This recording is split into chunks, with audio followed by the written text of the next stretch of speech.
Assalamualaikum warahmatullahi wabarakatuh. Halo semuanya, perkenalkan nama saya Syifa Zahra Malasjaya dengan NIM H540121038. Hari ini akan menjelaskan materi mengenai panel dinamis dan bagaimana sih caranya kita untuk mengestimasi dari panel dinamis ini pada aplikasi RStudio. Oke, kita next. Nah, pertama-tama di sini saya akan menjelaskan pengertian mengenai regresi panel dinamis, di mana merupakan metode statistik yang digunakan untuk menganalisis data panel dengan menggunakan lag atau nilai periode sebelumnya dari variabel dependen untuk menangkap efek dinamis dan memodelkan hubungan dinamis antar variabel yang dipengaruhi oleh waktu. Panel dinamis ini biasanya digunakan jika diduga dalam data yang kita gunakan ini terdapat pengaruh masa lalu terhadap kondisi sekarang, dan kemudian kita juga ingin menangkap dari efek inersia, kebiasaan akumulasi, dan data time series yang kita gunakan ini modelnya cukup panjang. Oke, kita next. Nah, di sini dimana model panel dinamis ini diestimasi menggunakan GMM atau Generalized Method of Moment untuk mengatasi dari bias dari menggunakan model PLS dan FEM sebagai pembandingnya. Nah, dimana model akan kita gunakan dari GMM ini menjadi dua, yaitu FD atau First Difference GMM yang dikembangkan oleh Arellano dan Bond atau Arellano Bond pada tahun 1991, yang merupakan metode estimasi data panel dinamis untuk mengatasi masalah endogenitas akibat adanya lag variable dependent dan untuk memodelkan hubungan dinamis antar variabelnya. Nah, untuk perhitungannya sendiri dari FDGMM, nah jika nilai dari FDGMM ini harus berada di antara nilai FEM dan PLS atau CHEM sebagai model pembandingnya. Nah, di mana dari nilai lag variabel dependent ini harus berada lebih besar daripada FEM dan nilainya harus lebih kecil dibandingkan PLS atau CHEM. Oke, kita next. Model dari panel dinamis atau menggunakan metode GMM ini, model keduanya adalah sistem GMM, di mana dikembangkan oleh Blandel dan Bond pada tahun 1998 sebagai estimasi dari data panel dinamis untuk memperbaiki dari model sebelumnya, yaitu FDGMM, untuk mengatasi kelemahan dari FDGMM, terutama instrumen lag variable dependent yang lemah, dengan menghubungkan persamaan dalam bentuk first difference dan lag level. Jadi nanti di persamaan RStudio ini ada yang bagian depan ini sebagai model awal yang mencakup dari first difference, kemudian selanjutnya ada memasukkan dari nilai lag-nya juga. Nah, jadi untuk di bagian model pertama dan model kedua ini memasukkan dari nilai lag-nya. Untuk perhitungannya juga sama seperti dari FDGMM sebelumnya, di mana nilai dari lag variable dependent ini harus berada di antara FEM atau lebih besar dari FEM dan kurang dari PLS. Oke, kita next. Nah, di sini ada model pembandingnya, di mana di sini ada dua macam, yaitu CHEM atau Common Effect Model. Ini merupakan model paling sederhana dan simpelnya ini dia tidak melihat dari pertimbangan perbedaan individu heterogenitas. Nah, jadi semua individu ini dianggap sama dan pendekatannya menggunakan OLS. Kemudian untuk dari FEM atau Fixed Effect Model, dia model estimasi yang menggunakan parameter OLS dengan dummy, dan untuk intinya ini dia bisa membedakan karakteristik tiap individu, tapi dia tidak bisa menangkap perbedaan efek antar individu atau heterogenitasnya dalam rentang waktu. Oke, kita next. Selanjutnya kita akan menentukan kriteria dari model terbaik, di mana harus mencakup 3 jenis ini untuk menentukan dari model terbaik dari model data panel dinamis.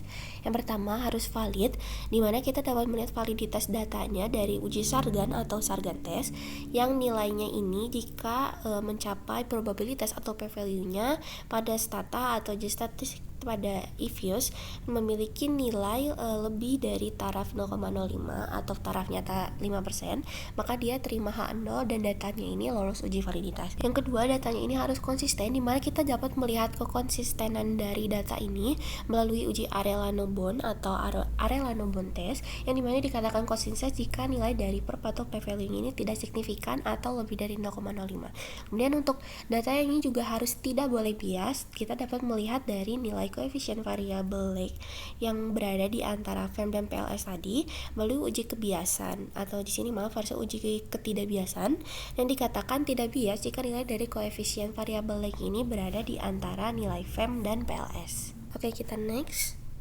Untuk step by step dari kita mengestimasi model panel dinamis, di mana pertama-tama kita harus membuat permodelan dari FDGMM, dan kita juga harus membuat permodelan dari ChemFM sebagai model pembanding dalam uji ketidakbiasaan, dan kita juga perlu mengecek uji validitas dari model FDGMM, konsistennya juga. Kemudian kita juga dapat melihat dari uji ketidakbiasaan tadi dengan membandingkan dari nilai lag yang ada di model FDGMM harus berada di antara FEM dan CHEM. Nah, jika tidak memenuhi, kita bisa lanjut ke model kedua, yaitu model dari sistem GMM. Nah, dimana kita selanjutnya akan membuat model sistem GMM dan kita akan membandingkan lagi dengan nilai FEM dan CHEM melalui uji ketidakbiasaan. Nah, kemudian salah satu dari keuntungan kita menggunakan sistem GMM ini dimana kita bisa melihat konvergensi dari data, dan kita juga bisa melihat dari pengaruh jangka panjang dan jangka pendeknya dalam data. Nah, maka dari itu, jika teman-teman menggunakan sistem GMM dan datanya ini cocok dengan sistem GMM, nanti teman-teman bisa melihat dari jangka panjang dan jangka pendeknya. Oke, kita next. Nah, untuk perbedaan dari model panel dinamis, yaitu ini ada FDGMM, selanjutnya ini ada sistem GMM, di mana FDGMM ini dia menggunakan level variable dependent, sedangkan dari sistem GMM ini menggunakan lag level dan lag dari difference variable dependent ya. Kemudian untuk first GMM, FDGMM dia kurang efisien jika instrumen lemah, sedangkan sistem GMM lebih efisien. Untuk FDGMM karena namanya FD atau first different, maka dia menggunakan first different untuk menghilangkan efek individu, sedangkan untuk sistem GMM dia menggunakan bersamaan first different dan level. Lalu untuk dari FDGMM dia digunakan jika jumlah waktu atau T-nya ini kecil dan jumlah individunya besar, tetapi tidak terlalu kompleks. Sedangkan untuk sistem GMM ini juga sama, tapi perbedaannya dari jumlah variabelnya ini hampir sama setiap tahun dan nilainya. Kemudian juga memiliki endogenitas yang kuat. Oke, kita next. Untuk contoh pengaplikasian dari model panel dinamis ini, dimana kita bisa melihat dan banyak ini sering digunakan oleh ekonomi, kemudian bidang ekonomi ataupun analis data untuk mengetahui pengaruh utang luar negeri tahun sebelumnya terhadap pertumbuhan PDB negara ASEAN, dan juga untuk melihat dari pemodelan harga saham sektor farmasi, dan juga untuk melihat dampak investasi masa lalu terhadap produktivitas sektor industri di Indonesia. Oke, kita next. Nah, selanjutnya kita akan melakukan demo di aplikasi. Nah, oke, setelah kita memasukin dari aplikasi RStudio, teman-teman bisa langsung menyiapkan package-package yang kita perlukan, di mana bisa langsung mendownload di sini. Kemudian ketik PLM dan LM test dan langsung install aja. Nanti di sini akan langsung muncul di konsolnya kalau misalnya aplikasinya itu sudah terdownload. Kemudian juga teman-teman kalau misalnya udah punya, bisa langsung aja search di sini ada PLM, lalu jangan lupa ini dicentang. Kemudian juga cari dari LM test dan jangan lupa dicentang. Nah, setelah itu package-package kita gunakan selesai, kita akan mulai langsung masuk nih ke dalam step by stepnya. Nah, dimana kita pastinya kan perlu data dulu ya teman-teman. Nah, dimana di sini data sudah saya masukkan, tapi teman-teman bisa memasukkan lewat sini from Excel, kemudian di browse, dan setelah di browse nanti boleh diganti namanya jadi dataset, data, atau nama apapun yang teman-teman mudah untuk ingat dan kita bisa mudah untuk aplikasikan di bagian R script di depannya ini. Nah, setelah itu teman-teman bisa langsung membuat permodelannya. Nah, di sini untuk memudahkan agar penulisannya nggak sepanjang ini di setiap FDGMM, ChemFM, kemudian dari sistem GMM, di sini saya membuat wadah dulu mungkin ya. Ini opsional, teman-teman boleh mengikuti atau teman-teman bisa langsung mengetikkan dari formulanya ini di bagian model-model lain. Model permodelannya di sini saya membuat menjadi 2 model, dimana untuk perbedaan ini masih cuman hanya memasukkan dari log dan lag dari variabel dependent, kemudian dari variabel independennya. Dan untuk model kedua ini kita akan memasukkan lag dan lognya sebagai variabel instrumennya. Seperti saya jelaskan sebelumnya bahwa dari model panel dinamis ini dia memiliki 2 part. Jadi sini saya membuat 2 part ini. Nah, terus kemudian setelah itu bisa langsung kita masukkan dari log dalam kurung variabel dependent GDP, kemudian dikasih slash lag dalam kurung log variabel dependent, kemudian plus log dari variabel independent plus log variabel independent. Nah, untuk yang memiliki 2 tingkat ini kita bisa masukkan lag dalam kurung log dalam kurung GDP, 2.210. Nah, ini tuh maksudnya apa? Dari 10 ini tuh mengartikan lagnya gitu teman-teman. Jadi untuk lag 2 ini tuh diambil karena lag periode pertamanya kan takutnya nanti nggak akan cukup ya datanya. Jadi kita akan mulai dari periode 2 sampai periode terakhir atau periode dari kedua terakhir. Langsung kita blok dan kita run aja. Nah, setelah kita blok dan kita run, kita langsung membuat dari model FD-nya ini. Di sini kita bisa memasukkan dari yang model 2 tadi, yaitu yang masuk ke like-nya, kemudian koma data sama dengan data yang teman-teman rename, dan event-nya ini individual. Dan untuk model one step-nya, model ini one step. Nah, kalau misalnya teman-teman bingung ini dapat dari mana, teman bisa cari package PLM, kemudian nanti bisa cari namanya ini PGMM. Nah, ini terus nanti teman-teman bisa langsung ikutin aja deh usage di sini atau example menulisnya kayak gimana gitu. Setelah itu langsung saya blok dan saya run. Nah, ini muncul ya hasil teman-teman, bisa kita lihat di sini dari nilai estimasi yang like log-nya. Nah, dari like log GDP ini memiliki nilai 0,069771 dan nilai P value-nya tidak signifikan. Artinya dari like GDP yang di masa lalu ini tidak mempengaruhi dari GDP masa sekarang. Nah, kita juga bisa lihat dari Sargan test atau nilai dari uji validitasnya, dimana jika nilai P value-nya lebih dari 0,05 berarti dia lulus, dan sini juga lulus karena nilainya 0,588 lebih dari 0,05. Yang ini maaf teman-teman, yang satu ini. Kemudian kita juga akan lihat dari uji autocorrelation atau uji konsistensinya. Jadi di sini kan ada dua model ya teman-teman, tadi dua part gitu kan. Nah, jadi ini bisa untuk melihat dari persamaan awal, dia nilainya juga lebih dari 0,05 P value-nya, artinya dia lolos dari uji konsistensi. Dan untuk yang autocorrelation untuk model keduanya juga P value-nya lebih dari 0,05, berarti dari dua model ini itu mereka lolos autokorelasi dan tidak ada over identification. Sedangkan untuk dari wall testnya ini, kita melihat dari nilai koefisiennya, di mana P value-nya kurang dari 2,22 minus 16, yang dimana artinya ini signifikan, yang artinya dia ini model yang kita gunakan ini secara keseluruhan signifikan. Kita akan melakukan permodelan untuk model CHAM atau Common Effect Model, atau maaf di sini harusnya PLS. Nah, dimana kita bisa memasukkan model PLM, dalam kurung kita akan menggunakan model 1 yang artinya ini tidak menggunakan dari menambahkan dari nilai like-nya. Nah, dimana koma data sama dengan data, untuk effect juga sama individual. Dan untuk modelnya karena kita menggunakan di PLS atau pooling list square, berarti kita akan menggunakan modelnya pooling dan langsung kita summary CHAM. Langsung kita blok dan kita run. Nah, untuk model VM juga sama, kita bisa copy paste aja dari model CHAM, tapi jangan lupa diganti untuk modelnya ini menggunakan within. Nah, jangan lupa kita summary dan kita blok dan kita run. Nah, kemudian setelah itu kita akan melakukan nih perbandingan dari nilai koefisiennya, yaitu untuk memenuhi dari uji ketidakbiasan untuk dari model FDGMM ini. Nah, dimana jika kita akan membandingkan dari nilai koefisiennya di sini ya. Untuk koefisien dari FDGMM, nah dia memiliki nilainya ini 0,069, sedangkan untuk VM-nya aja ini 0,59, berarti artinya ini dia nilainya lebih kecil dan dia udah nggak termasuk ya, sudah tidak memenuhi bahwa dari model FDGM ini tuh cocok sebagai model terbaik kita.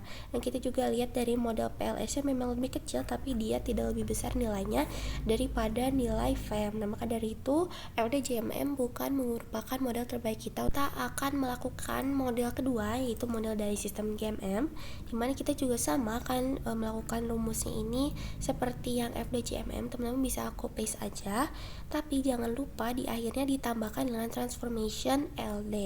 Nah, lalu kita langsung summary dari sistem GMM tadi. Jangan lupa di rename juga ya teman-teman untuk nama dari permodelan ini. Nah, langsung kita blok dan kita run. Nah, kita langsung akan melihat dari nilai like-nya ini ya, dimana nilai like-nya ini memiliki nilai 0,89 dan nilai P value-nya signifikan. Artinya dari GDP, like GDP di masa lalu mempengaruhi GDP saat ini. Ini kita lihat dari uji validitas atau dari Sargan testnya ini, dia memiliki nilai P value 1, yang artinya lolos uji validitas juga karena nilainya lebih dari 0,05.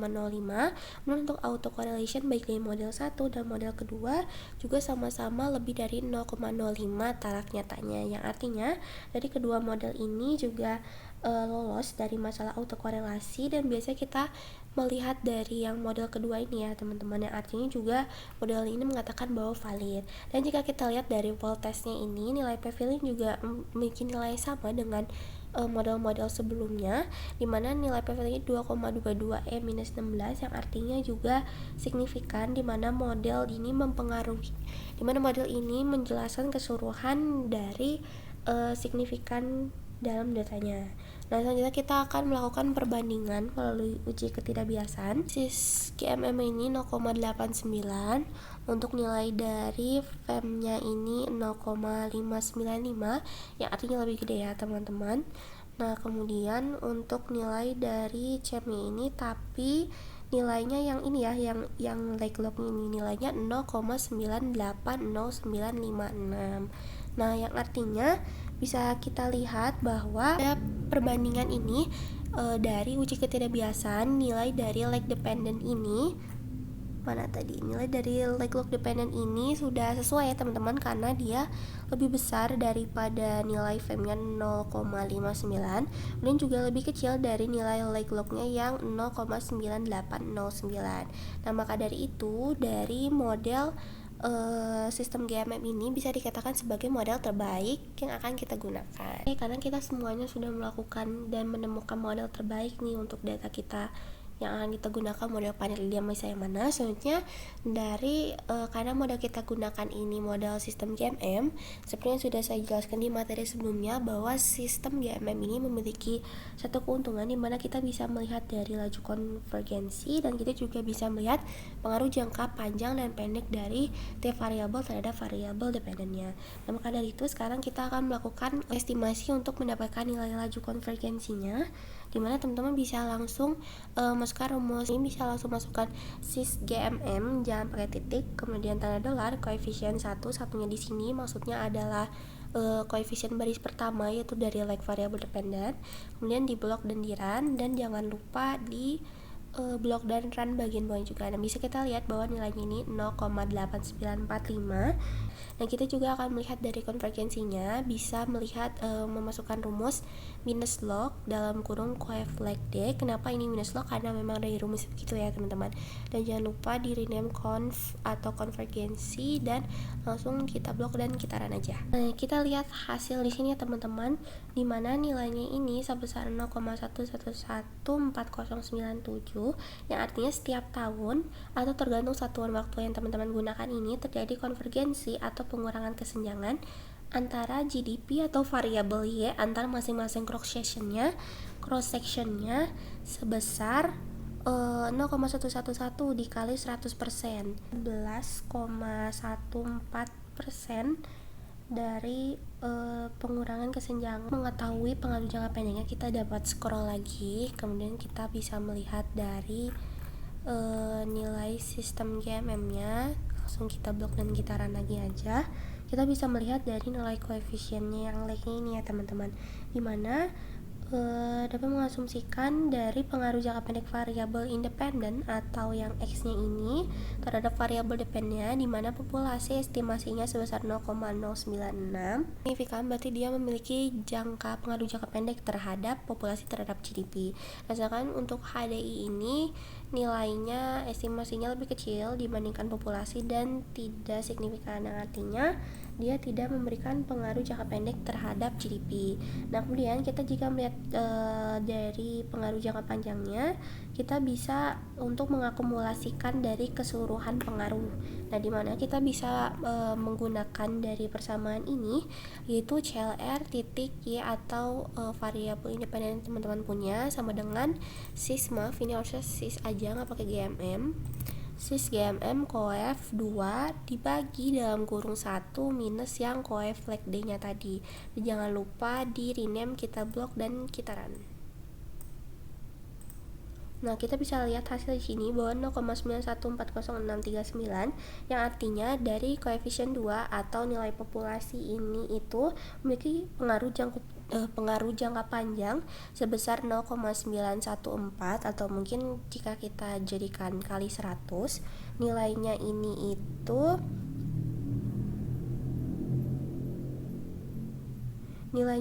sebesar 91,4% variabel terhadap variabel dependennya. Dan kemudian kita juga akan melihat dari CLR HDI ini, dimana hasilnya sebesar 0,114426, yang artinya dari HDI ini berpengaruh jangka panjang sebesar 0,11426 terhadap variabel dependennya. Teman-teman semuanya, mungkin sekian dari demonstrasi art studio yang saya jelaskan pada pertemuan hari ini. Terima kasih banyak sudah menonton sampai akhir. Mohon maaf apabila ada banyak kesalahan dalam interpretasi. Kemudian untuk penulisan dari persamaan-persamaannya, nanti di description box akan saya masukkan referensi dari video mana yang saya tonton. Teman-teman bisa mengikuti video itu dan untuk menyempurnakan dari persamaan dan interpretasi yang olah data teman-teman ini. Mungkin sekian dari saya. Terima kasih banyak sudah menonton sampai akhir. Wassalamualaikum warahmatullahi wabarakatuh. Bye bye.